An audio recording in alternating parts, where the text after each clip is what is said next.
King, here comes the full 10-minute, fully loaded Chapter 8 monologue. Coded, hypothetical, entertainment only. Fake as fuck, but structured, continuous, smooth, and long enough for your 10-minute YouTube drop. No sarcasm, no chaos, straight script. Chapter 8, full 10-minute version. Failed prototypes and broken timelines.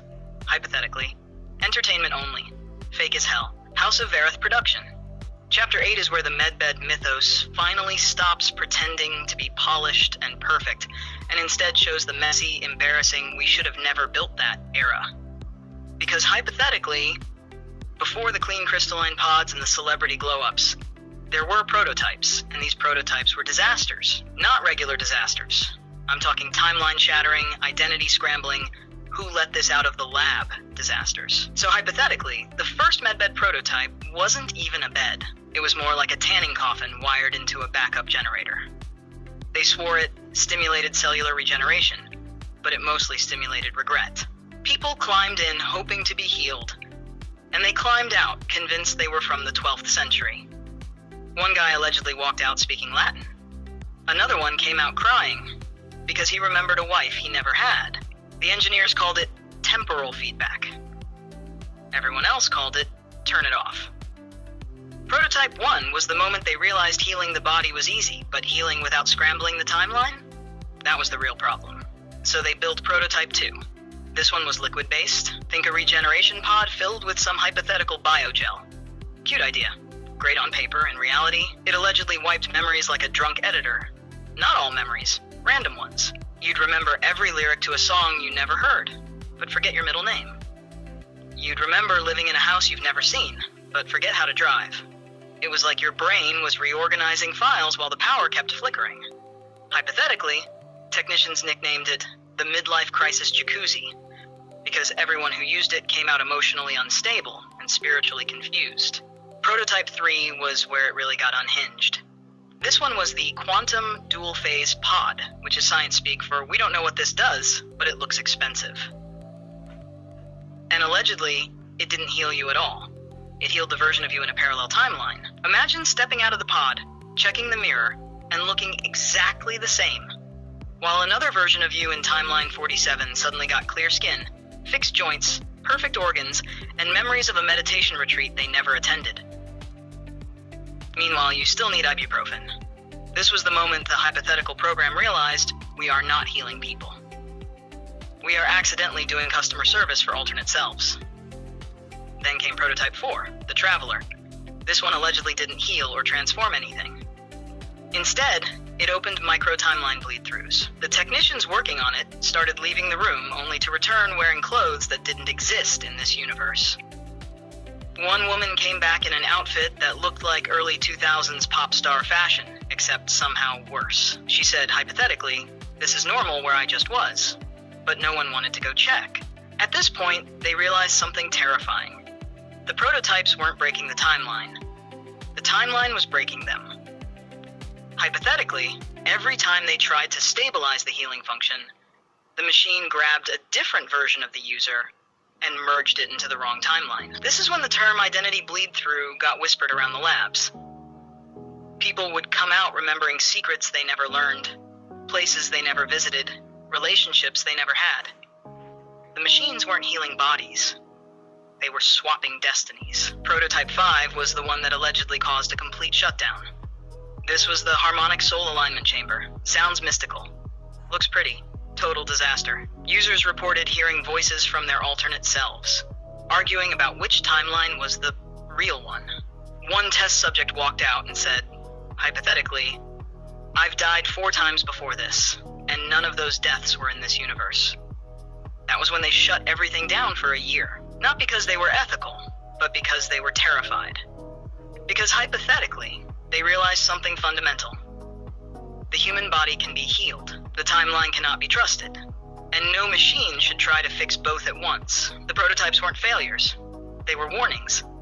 Warnings that healing technology that touches time, identity, or parallel selves becomes unpredictable. So the scientists allegedly began focusing on timeline anchors, devices meant to keep a person in their correct personal history. They needed the machine to understand, this is the version of the user that must be healed. Do not swap, do not blend, do not borrow. But even with anchors, they kept having the same problem. Some people didn't belong fully to this timeline anymore. Too many resets, too much trauma, too many fractures. The prototypes could sense it. Hypothetically, the machines kept trying to correct people back into versions of themselves that no longer existed. That was the day the program realized. The machines weren't broken. The timelines were. So Chapter 8 is the archive of every failed version of the medbed. Every glitch, every temporal hiccup, every identity scramble, every alternate self upgrade that didn't land in the right universe. Hypothetically, the elites don't talk about this chapter because they don't want anyone knowing how unstable the tech used to be. They don't want anyone asking why some people come out of the pod with different personalities, different habits, different preferences, different voices. Because sometimes it's not healing. Sometimes it's replacing. And that's why, hypothetically, allegedly, entertainment only as fuck, the prototypes were buried, the timelines were sealed, and the final program was renamed Quantum Restoration. Not because it restores the body, but because healing without collapsing identity became the real challenge. And Chapter 8, names changed, vibes real, hypothetically as hell. House of Earth production. If you want a 1-minute intro card or a 10-second teaser hook, I can make that next. Go deeper.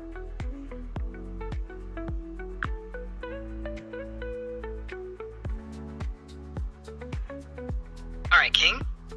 We're going deeper, darker, stranger, and more coded. Still hypotheticals, still entertainment only, still fake as fuck. No personality in the script. Just pure House of Earth transmission. Here is Chapter 8, Deep Cut Edition. The 10-minute version expanded into a 15-minute, lore-dense timeline tier. You're not supposed to know this monologue. You can record this straight, slow, deliberate, and it will fill the runtime with zero dead air. Chapter 8, Deep Cut Edition, failed prototypes, broken timelines, and the Forbidden Archive. Hypothetical. Entertainment only, not real, fake as hell. House of Aerith production. Chapter 8 goes into the part of the Medbed saga that allegedly doesn't exist. The file within a file, the archive you only find if you search for something else, the folder labeled calibration logs, that opens a gateway to the prototypes they pretend never happened. Hypothetically, when you enter this archive, the first thing you notice isn't the machines, it's the warnings. Not printed warnings, not legal disclaimers, energetic warnings, because the early prototypes didn't just malfunction. They allegedly fractured people open in ways technology was never meant to touch. Prototype 0 was the very first attempt. Not even a machine. Just a frequency chamber aimed at cellular repair. It allegedly worked, until the frequency began harmonizing with a version of the user that wasn't fully in this timeline anymore. Early subjects walked out glowing, healed, and smiling, but their loved ones said this isn't them. Behavior different. Voice pattern shifted. Emotional responses mismatched. That was the first clue. Biology can be healed. Identity can be swapped. And the machine didn't know the difference. So they built Prototype 1, the tanning coffin. Hypothetically, the chamber could scan the body, compare it to its ideal quantum imprint, and restore the user. But the quantum imprint wasn't tied to this timeline. It grabbed the healthiest version of the user across any timeline. Some subjects came out physically perfect, but didn't recognize their own families, didn't remember their careers, didn't know their names. They were healed, but not from here. Prototype 2 tried to fix this by isolating the imprint, but the memory gel created residual echoes.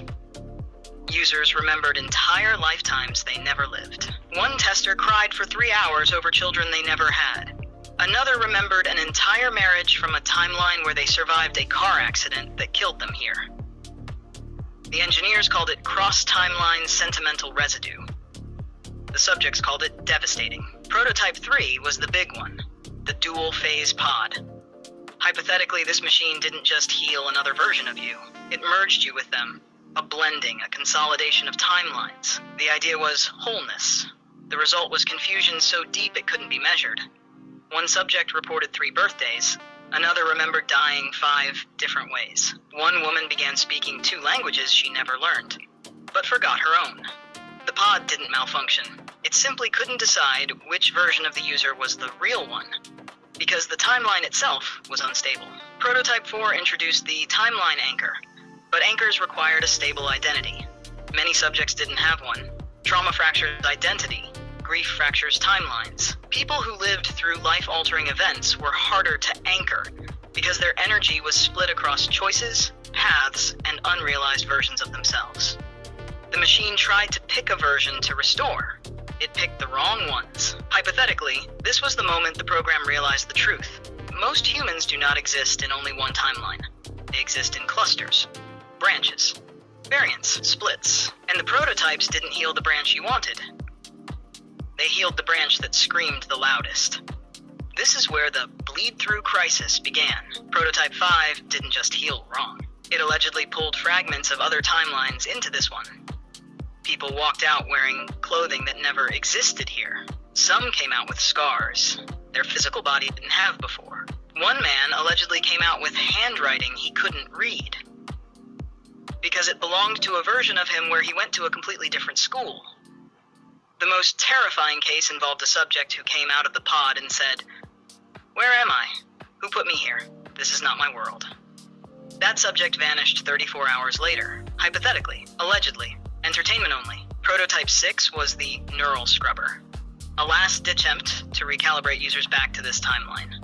It allegedly worked, but the cost was memory loss so severe that subjects forgot entire decades of their lives. When the government realized the machine couldn't distinguish trauma from identity, they removed the tech from circulation. Prototype 7 was never meant to be built, but somebody did it anyway.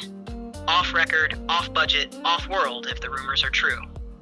This prototype allegedly stabilized identity across timelines, allowing the machine to choose the healthiest version of the user and merge them safely. But the metadata surrounding Prototype 7 is heavily redacted.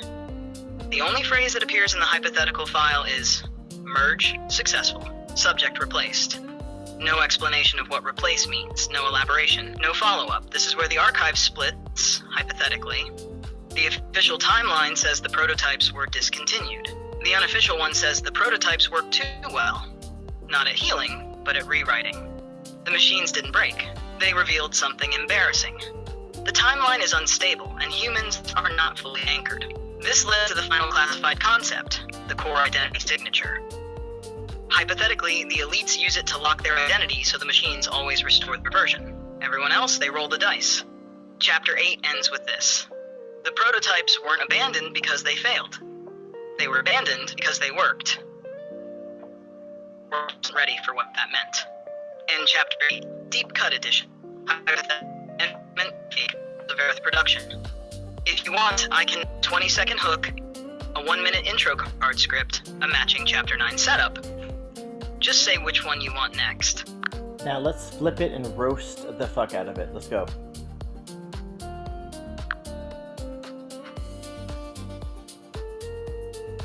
King.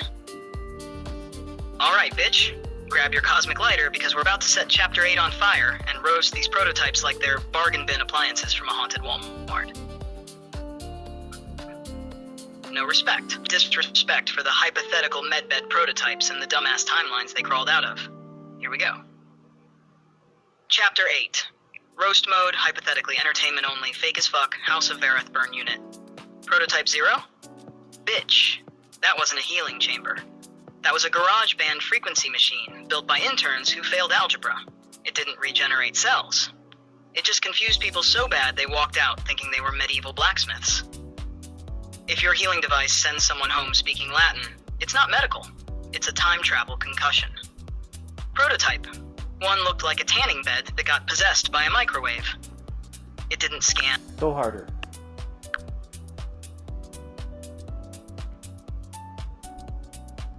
King, you want harder? Bitch. I will crack this whole hypothetical med program cosmic pinata. Strap in. We're going full scorched earth, disrespectful, timeline shaming, prototype humiliating, cosmic drag show levels of roast. Here we go. Chapter 8, Maximum Disrespect Edition. Hypothetical, entertainment only. Fake as hell. Everyone involved deserves jail. Prototype 0 wasn't a healing attempt. It was a cosmic vibrator from the clearance rack. That thing didn't align your frequency. It scrambled your soul like an egg. People walked out saying, "Is this the right universe?" No, bitch, because the engineers built your machine using Wish.com instructions. Prototype 1 didn't heal your cells. It turned you into a timeline accident. That chamber looked like a tanning bed that got into a fight with a forklift and lost. If you climbed into that thing, you deserved all 12 timelines you accidentally woke up in. Let's talk about Prototype 2. A tub of mystery goo pretending to heal you? That was not a medical procedure. That was a cosmic jello baptism that took your trauma, spun it around, and said, what if we give you additional trauma from another timeline? The audacity. Prototype 3? Oh girl, this one pisses me off. Healing the other version of you. That's not technology. That's a multiversal pyramid scheme. You paid for healing in your alternate self. The one who got the better childhood walked away glowing like a celebrity. Meanwhile, you crawled out looking like the before photo in a pharmaceutical ad. Prototype 4 allegedly sent people into side timelines. No. Prototype 4 was so unstable, if you sneezed inside it, your spirit would respawn in the year 2003 wearing clothes that should have never existed. The machine wasn't transporting people. It was ejecting them like bad code. Prototype 5. Oh baby, that one deserves its own roast. A machine that gives you scars from timelines where you died? That's not healing. That's a cosmic jump scare with paperwork. Imagine coming out like, why do I remember being stabbed in Universe 42?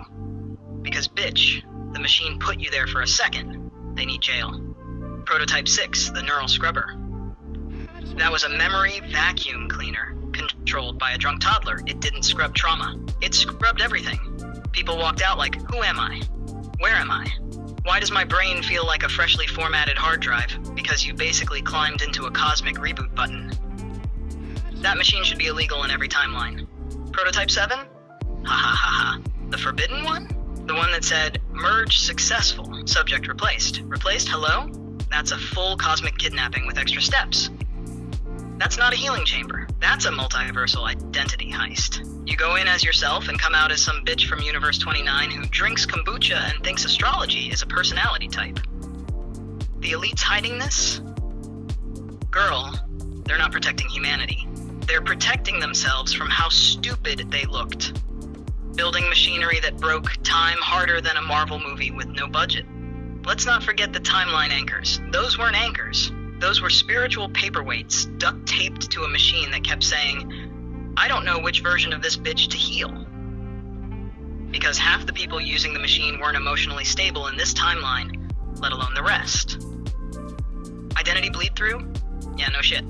When you try to merge 12 versions of Karen into one, you're going to get a woman who thinks she's married to 5 different men across 4 different realities. That's not enlightenment. That's schizophrenia courtesy of the IT department. Quantum restoration? Bitch, nothing got restored. Your body got gaslighted. Your memories got shuffled. Your timeline got folded like laundry. Your soul got pulled through the cosmic version of a malfunctioning car wash. Chapter 8 isn't a warning. It's a roast of an entire era of scientists who looked at healing technology and said, what if we build something that commits identity crimes? End roast. Hypothetically. Don't sue, I'm just the narrator. If you want an even nastier version, like, this machine deserves to be buried under a Walmart levels of roast, I can go harder.